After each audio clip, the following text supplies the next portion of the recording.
نامور خطیب کو دعوت سخن دیتا ہوں جو زبان کے جادو سے دلوں کو اسیر کرنے کا ملکہ تامہ اپنے سینے کی دولت بنائے ہوئے ہیں، جس سے میری مراد حضرت مولانا و مفتی محمد جہانگیر صاحب ہیں۔ وہ اس شعر کے ساتھ اسٹیج پر تشریف لائیں۔ آ جاؤ سرے محفل، ہم تیرے دیدار کے شیدا ہیں، ہم راہ خطابت کے رہوار کے شیدا ہیں، غفلت کی رداؤں کو طوفان بلاغت سے کھو ڈالو، تمہاری ہم یلغار کے شیدا ہیں۔ السلام علیکم ورحمۃ اللہ وبرکاتہ۔ الحمد للہ وحدہ والصلاة والسلام علی من لا نبی بعدہ، اما بعد فاعوذ باللہ من الشیطان الرجیم، بسم اللہ الرحمن الرحیم، انما یخشى اللہ من عبادہ العلماء، صدق اللہ العظیم۔ کس فکر میں غنچے زرد ہوئے، کس سوچ میں کلیاں سوکھ گئیں، کس فکر میں غنچے زرد ہوئے، کس سوچ میں کلیاں سوکھ گئیں، آئین گلستاں کیا ہوگا، دستور بہاراں کیا ہوگا، اے موج حوادث ان کو بھی دو چار تھپیڑے ہلکے سے، اے موج حوادث ان کو بھی دو چار تھپیڑے ہلکے سے، کچھ لوگ ابھی تک ساحل پر طوفان کا نظارہ کرتے ہیں، ہمت کرے انسان تو پھر کیا نہیں بس میں، ہمت کرے انسان تو پھر کیا نہیں بس میں، یہ ہے کم ہمتی جو بے بسی معلوم ہوتی ہے۔ میرے معزز سامعین کرام اور اسٹیج پر رونق افروز حضرات اساتذہ اور دور دراز سے تشریف لائے ہوئے معزز مہمانان اعظام، 15 اگست کا یہ دن صرف ایک تاریخ نہیں بلکہ یہ ایک عظیم داستان حریت ہے جو لاکھوں قربانیوں کے خون سے لکھی گئی ہے۔ جشن آزادی کے اس موقع سے ہمہ شما کو یہ بات بھی یاد رکھنی چاہیے کہ جنگ آزادی کی تاریخ اس وقت تک ناقص اور دمبریدہ ہے، اس وقت تک ادھوری ہے جب تک کہ مسلمانان ہند اور خاص طور پر علماء کرام کی خدمات، قربانیاں اور ان کے کارناموں اور کارگزار تذکرہ نہ کیا جائے، ان کے کارناموں کو بیان نہ کیا جائے۔ مشترکہ جدوجہد کا سلسلہ تو مسلم و غیر مسلم اور ہندوستان میں بسنے والے تمام طبقات انگریزوں کے خلاف میدان عمل میں آتے ہیں، لیکن 1857 سے برسہ برس پہلے صرف اور صرف مسلمانان ہند اور خاص طور پر علماء کرام انگریزی سامراج کے خلاف محاذ آرائی میں منہمک و مشغول دکھائی دیتے ہیں۔ سامعین با تمکین، سن 1458 سے انگریز کا اس ملک میں آمد و رفت کا سلسلہ شروع ہوتا ہے اور 1601 میں ایسٹ انڈیا کمپنی کے بینر تلے تاجروں کا بھیس پہن کر رہزنوں اور ڈاکوؤں کی شکل میں بنگال کی سرزمین پر قدم رکھتے ہیں، جن کا مقصد ہندوستان پر قبضہ کرنا اور ہندوستانیوں کو غلامی کی زنجیر میں جکڑنا تھا۔ سن 1707 میں جب حضرت اورنگزیب عالمگیر رحمت اللہ علیہ اس دار فانی سے رحلت فرماتے ہیں، اس دنیا سے تشریف لے جاتے ہیں، تو آپ کے بعد سلطنت مغلیہ کی جڑیں کمزور ہونے لگتی ہیں، انگریز کو موقع ملتا ہے اور وہ حکومتی کام کاج میں مداخلت کرنے لگتے ہیں، اپنے نیتوں اور اپنے ارادوں کا استعمال کرنے لگتے ہیں، اظہار کرنے لگتے ہیں۔ اور اس دور میں بھی مسلمانوں نے اور ہندوستانیوں نے یہ سمجھا کہ بس یہ تو ایک تاجروں کی ٹیم ہے، ایک جماعت ہے جو برطانیہ سے ہندوستان آئی ہے۔ لیکن اس وقت سب سے پہلے انگریزوں کے مقاصد اور انگریزوں کے ارادے، سب سے پہلے جس شخصیت نے ان کے ارادے کو بھانپا اور محسوس کیا وہ حضرت مجدد الفسانی شیخ احمد سرہندی رحمت اللہ علیہ کی ذات گرامی ہے۔ حضرت نے ہندوستانیوں کو بتایا اور سمجھایا کہ دیکھو یہ بظاہر تاجر معلوم ہوتے ہیں لیکن یہ تاجر نہیں ہیں بلکہ یہ ہندوستانیوں کے دشمن ہیں، ان کا مقصد ہندوستان پر قبضہ کرنا ہے اور ہندوستانیوں کو غلامی کی زنجیر میں جکڑنا۔ لیکن لوگ حضرت کی بات پر یقین نہیں کرتے، اور حضرت نے یہ بھی کہا کہ جہاں تک ہو سکے تم ان انگریزوں کو ان کے ملک میں بھگانے کی بھرپور کوشش کرو۔ لیکن لوگوں کو حضرت کی بات پر یقین نہیں ہوا، اور لیکن حضرت کو ادراک ہو گیا تھا، اور حضرت نے اپنے متبعین، اپنے ماننے والے اور اپنے تلامذہ کے دلوں میں اسی فکر اور اسی جذبے کو پیدا کیا، اور ان کو بتایا کہ یہ انگریز بظاہر تاجر ہیں لیکن یہ تمہارے دشمن ہیں۔ اس کے بعد حضرت مجدد الفسانی رحمۃ اللہ علیہ تشریف لے جاتے ہیں، دنیا سے رخصت فرما جاتے ہیں، لیکن وہ جذبہ اور وہ فکر جو آپ کے دل میں موجزن تھا وہی منتقل ہوتے ہوتے حضرت شاہ ولی اللہ محدث دہلوی رحمۃ اللہ علیہ کے پاس آیا، اور حضرت شاہ صاحب رحمۃ اللہ علیہ نے اسی کے مطابق لوگوں کی ذہن سازی فرمائی۔ آپ بھی دنیا سے رخصت فرما جاتے ہیں۔ اس کے بعد آپ کا لائق فائق، آپ کا جانشین حضرت شاہ عبدالعزیز محدث دہلوی رحمۃ اللہ علیہ ہندوستان کے چپے چپے اور گوشے گوشے کا اسفار کرتے ہیں، اور جا کر کے لوگوں کو باخبر کرتے ہیں کہ یہ جو انگریز بظاہر تاجر ہیں یہ تاجر نہیں ہیں، یہ ہمارے زمین کو ہمارے قدموں تلے کھینچنے والے ہیں، یہ ہم پر قابض ہونے والے ہیں، یہ غاصب ہیں۔ اس کے بعد سن 1803 میں انگریز دہلی کی سلطنت پر قابض ہو جاتے ہیں، اور لال قلعہ پر اپنے کامیابی اور فتح یابی کا جھنڈا بلند کرتے ہیں، اور لال قلعہ سے یہ اعلان کر دیا جاتا ہے کہ آج سے خلق خدا کی حکومت بادشاہ سلامت کی اور حکم ایسٹ انڈیا کمپنی کی۔ اس کے بعد لوگوں کی زبان پہ یہ کلمات جاری ہونے لگتے ہیں کہ حکومت شاہ عالم از دہلی تا پالن، کہ بادشاہ سلامت کی حکومت صرف اور صرف دہلی سے پالن تک ہے، باقی ہندوستان کے چپے چپے اور گوشے گوشے پر انگریز قابض ہو چکے ہیں، ان کا اقتدار آ گیا ہے، ان کا تسلط ہو گیا ہے۔ اس کے بعد جب یہ خبر موصول ہوتی ہے حضرت شاہ عبدالعزیز محدث دہلوی رحمۃ اللہ علیہ کو، حضرت نے اعلان یہ کہا کہ لوگوں آج سے ہم غلام بن گئے ہیں، ہمیں چاہیے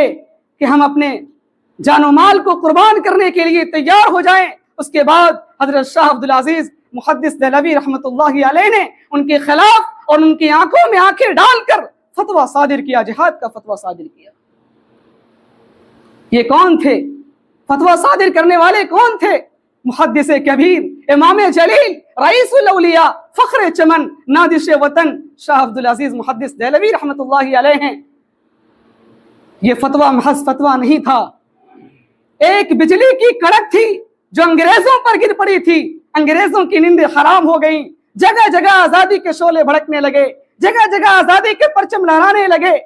سینوں میں ولولے مچلنے لگے، حوصلوں نے انگڑائیاں لینی شروع کر دی۔ مسند درس پر بیٹھ کر قرآن و حدیث کے درس دینے والے علماء کرام خانقاہوں میں بیٹھ کر اپنے خون جگر سے شمع اسلام کو روشن کرنے والے مشائخ اعظام اپنے مدرسوں اور مکتبوں کو چھوڑ کر، اپنی خانقاہوں کو چھوڑ کر فرنگیوں کے خلاف محاذ بنا کر میدان میں آ نکلتے ہیں، جس کو شاعر کہتا ہے میں اکیلا ہی چلا تھا جانب منزل مگر،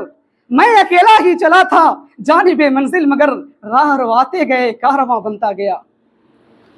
سن 1857 میں 2 محاذ بنائے گئے، ایک محاذ امبالہ میں جس کی قیادت حضرت مولانا جعفر تھانیسری رحمۃ اللہ علیہ کے پاس، ایک شاملی کے میدان میں جس کی قیادت حضرت حاجی امداد اللہ مہاجر مکی کے پاس۔ اس 1857 کی جنگ آزادی میں تقریباً 2 لاکھ مسلمان شہید ہوئے، اور اسی 1857 کی جنگ آزادی میں حضرت نانوتوی زخمی ہوئے، اسی 1857 کی جنگ آزادی میں حضرت گنگوہی زخمی ہوئے، حضرت حافظ ضامن شہید ہوئے۔ یہ شہادت مومنوں کے لیے مصیبت نہیں ہے، مومنوں کے لیے مصیبت نہیں ہے، یہ انعام ہے، اکرام ہے۔ شاعر کہتا ہے شہادت ہے مطلوب و مقصود مومن، شہادت ہے مطلوب و مقصود مومن، نہ مال غنیمت نہ کشور کسائی، یہ غازی یہ تیرے پورا سرار بندے جنہیں تو نے بخشا ہے ذوق خدائی۔ میرے دوستو، سن 1857 کی یہ جنگ آزادی قلت وسائل اور اپنوں کی غداری کی وجہ سے فرنگیوں کا غلبہ ہو جاتا ہے۔ اس کے بعد برطانیہ نے اپنے ہندوستانی مشیروں سے مشورہ طلب کیا اور کہا کہ بتاؤ کہ ہندوستان میں اب تمہاری حکومت کیسے باقی رہے گی؟ تو اس وقت کے ہندوستان میں رہنے والے سب سے بڑے سیاستداں ڈاکٹر ولیم یور نے یہ رپورٹ میں لکھا ہے کہ جب تک ہندوستان میں مسلمان موجود ہیں اور ان کے اندر جذبہ جہاد موجود ہے، اس وقت تک ہندوستان میں ہماری حکومت قائم نہیں رہ سکتی اور ہماری حکومت جم نہیں سکتی۔ تو سب سے پہلے ان مسلمانوں کے اندر سے، ان مسلمانوں سے جذبہ جہاد کو ختم کیا جائے، اور اس سے پہلے علماء کرام کو اور قرآن کریم کو ختم کیا جائے۔ سن 1861 میں کم بخت انگریزوں نے تقریباً 3 لاکھ قرآن کریم کے نسخے جلائے۔ انگریز مورخ مسٹر ایڈورڈ ٹامسن اپنی یادداشت کے مطابق لکھتا ہے کہ سن 1864 سے لے کر سن 1867 تک یہ 3 سال ہندوستانیوں کے لیے بڑے ہی المناک اور خطرناک سال ہیں۔ ان 3 سالوں میں کم بخت انگریزوں نے 14,000 علماء کرام کو تختے دار پر لٹکایا۔ ٹامسن کہتا ہے کہ علماء کرام کو سوروں کے کھانوں میں بند کر کے جلتے ہوئے تنوروں میں ڈالا گیا۔ ٹامسن کہتا ہے کہ دلی کی چاندنی چوک سے لے کر خیبر تک کوئی ایسا درخت نہ تھا جس پر علماء کرام کی گردنیں نہ لٹکی ہوئی ہوں۔ ٹامسن کہتا ہے کہ جب میں اپنے خیمے میں گیا تو مجھے مردار کی بدبو محسوس ہوئی۔ جب میں خیمہ کے پیچھے گیا تو کیا دیکھتا ہوں کہ 40 علماء کرام کو آگ کے انگارے دہک رہے ہیں، اس کے اندر ڈال دیا گیا ہے۔ میرے دیکھتے دیکھتے 40 اور علماء کرام کو بلایا گیا اور انگریزوں نے ان کو مخاطب کر کے کہا، اے مولویو، تم صرف اتنا کہہ دو کہ ہم سن 1857 کی جنگ آزادی میں شریک نہیں تھے، ہم انگریز کے مخالف نہیں ہیں۔ لیکن ٹامسن کہتا ہے کہ میرے پیدا کرنے والے کی قسم، ان 40 علماء کرام میں ایک بھی عالم دین ایسا نہیں تھا جو انگریزوں کے سامنے اپنے سر کو جھکائے۔ سب اس دہکتی ہوئی آگ کے اندر جل بھن گئے، لیکن ان کے سامنے سر نہیں جھکایا، اس لیے کہ شاعر کہتا ہے کہ مرد حق باطل سے ہرگز خوف کھا سکتا نہیں، مرد حق باطل سے ہرگز خوف کھا سکتا نہیں، سر کٹا تو سکتا ہے لیکن سر جھکا سکتا نہیں۔ میرے دوستو، علماء دیوبند کی بہت ساری قربانیاں رہی ہیں۔ علماء دیوبند کی حضرت شیخ الاسلام رحمت اللہ علیہ نے فتویٰ دیا کہ انگریز کے فوج میں بھرتی ہونا حرام ہے، حرام ہے۔ جب انگریز فوجی کو یہ خبر موصول ہوتی ہے،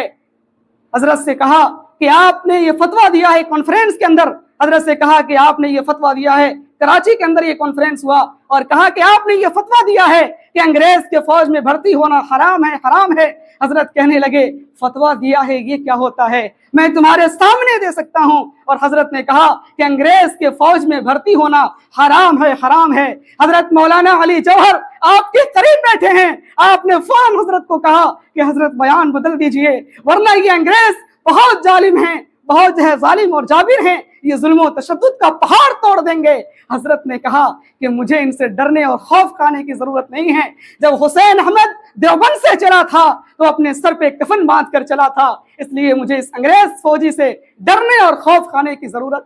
نہیں ہے۔ اور حضرت نے برجستہ کہا، لیے پھرتی ہے بلبل چونچ میں گل، شہید ناز کی تربت کہاں ہے؟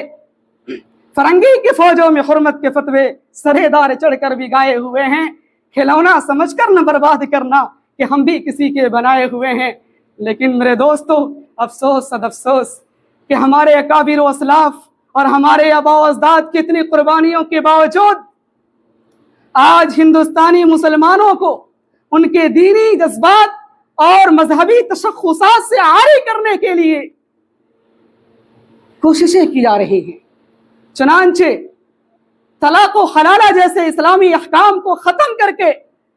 مسلم عورتوں کو حق دلانے کی بے بنیاد باتیں کہی جاتی ہیں، تو کبھی یونیفارم سول کوڈ کو نافذ کر کے قومی یکجہتی کو فروغ دینے کی باتیں کہی جاتی ہیں، تو کبھی وقف بل کے نتیجے میں مسلمانوں کے جائیداد